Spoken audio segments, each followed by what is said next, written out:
Moisés e Arão tiveram uma ótima aceitação por parte do povo de Israel ao anunciar que Deus iria libertá-los finalmente da escravidão e fazendo sinais e prodígios diante deles.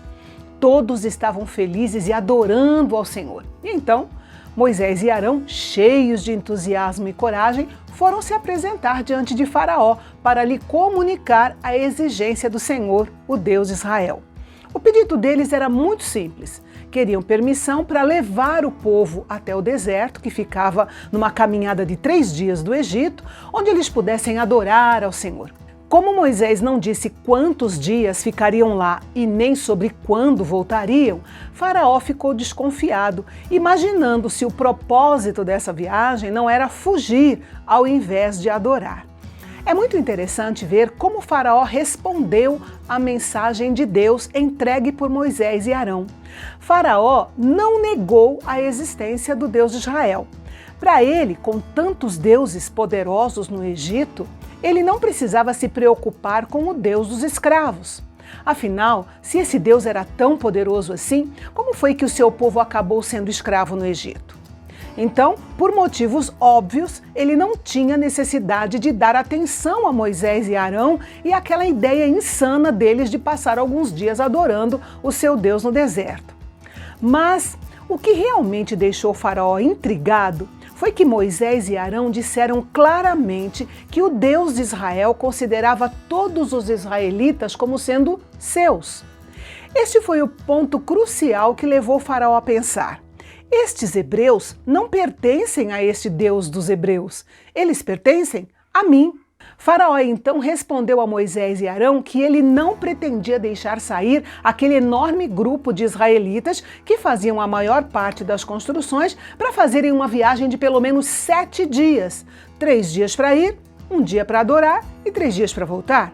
Mas Moisés deixou Faraó ciente de que o Deus dos hebreus era um Deus de grande força que poderia matar tanto os egípcios como os hebreus.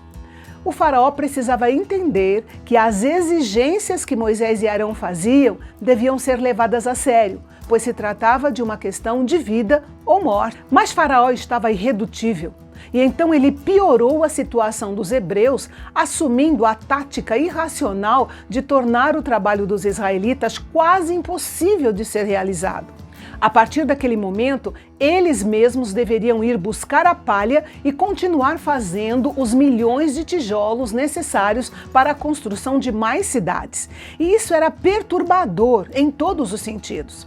E eu quero abrir um parêntese aqui para salientar que os israelitas não construíram as pirâmides do Egito. A era da construção das pirâmides havia sido muitos anos antes. Os israelitas construíram estradas, fortes militares e depósitos. E o principal material de construção eram os tijolos de barro e não pedra. Como eles não estavam conseguindo cumprir a cota de tijolos estabelecidas pelo faraó, os capatazes da obra, que eram os responsáveis diretos pelos escravos e que também eram hebreus, foram espancados. Então eles foram reclamar com o faraó e não foram atendidos. E isso fez com que eles ficassem furiosos com Moisés e com Arão.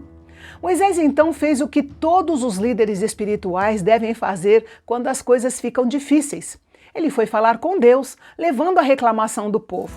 Moisés entendia perfeitamente por que os hebreus estavam tão chateados e se sentia decepcionado, humilhado e preocupado com o povo. Ele queria uma confirmação de que Deus iria cumprir a promessa que havia feito a ele, lá no Monte Horebe, através da sarça ardente. Nós aprendemos aqui que todo servo de Deus que ocupa uma posição de liderança deve esperar oposição, dissensão, porque essas coisas fazem parte daquilo que significa ser um líder. E os líderes sabem ficar a sós com Deus, derramar o coração diante dele e buscar força e sabedoria para as grandes e pequenas decisões. Os líderes espirituais devem ser ousados diante do povo, mas quebrantados diante do Senhor.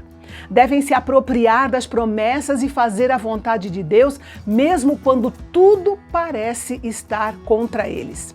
E diante de uma situação tão constrangedora como a que Moisés e o povo estavam passando, qual teria sido a resposta de Deus para ele? Nós vamos falar sobre isso amanhã e eu espero você. Até lá!